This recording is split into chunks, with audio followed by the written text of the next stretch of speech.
a você que está se preparando para a prova AZ900. Seja bem-vindo ao meu canal Power EDA. Eu vou dar aqui algumas dicas para a prova AZ900. São 10 dicas que vão te ajudar aqui na aprovação para a prova. Lembrando que o mais importante aqui não é a aprovação, e sim o aprendizado.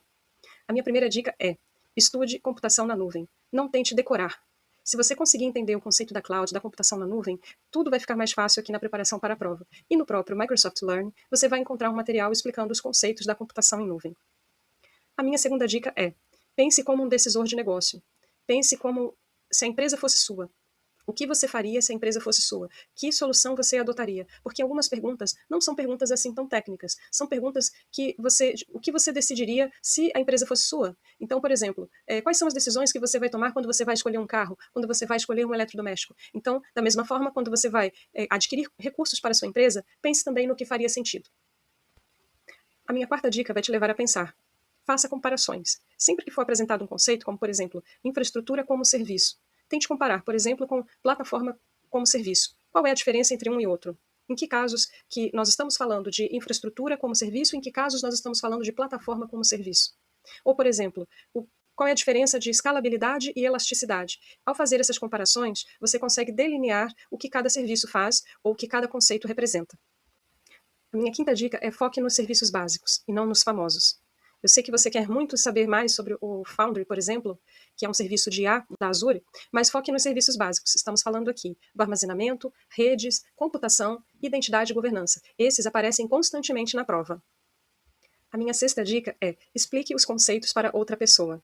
E se não puder, ou por uma questão de timidez, não quiser explicar para outra pessoa, prepare um PowerPoint, algum material e apresente para si mesmo. Isso é uma técnica conhecida em programação como explique ao pato de borracha, e pode ser muito útil. A minha sétima dica é muito importante principalmente para você que nunca trabalhou com Azure. Use exemplos do dia a dia. Isso é muito importante porque você já lida com computação na nuvem todos os dias. Por exemplo, quando você utiliza o Netflix, que é um serviço Software as Service, você está já consumindo um serviço na nuvem.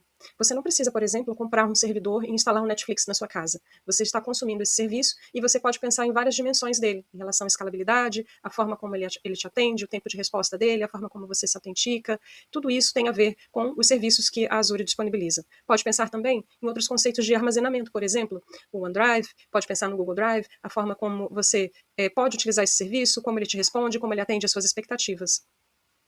A minha oitava dica é: faça um resumo de uma página.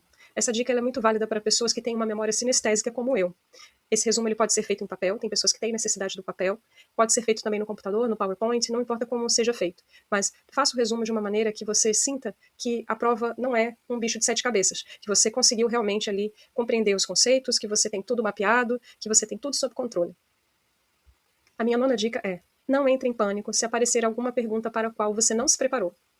Pense nas dicas anteriores.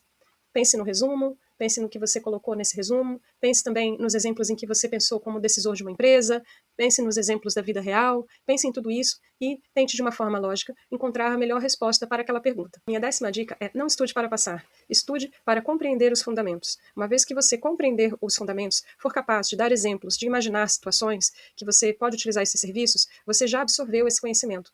E isso é uma preparação para os passos que vêm a seguir, para os estudos que vêm a seguir. E assim você vai conseguir compreender os tópicos mais complexos que vão ser apresentados nas certificações seguintes.